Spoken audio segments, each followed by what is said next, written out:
Riso cantonese, piselli, woba, e prosciutto cotto. Adesso in padella olio oliva.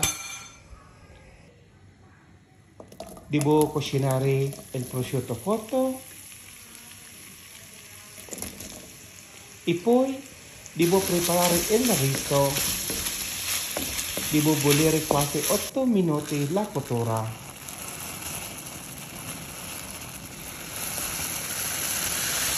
E poi quando è pronto devo mettere insieme con prosciutto cotto, uova, piselli, un po' di curcuma o soia. E pronto, buonissimo!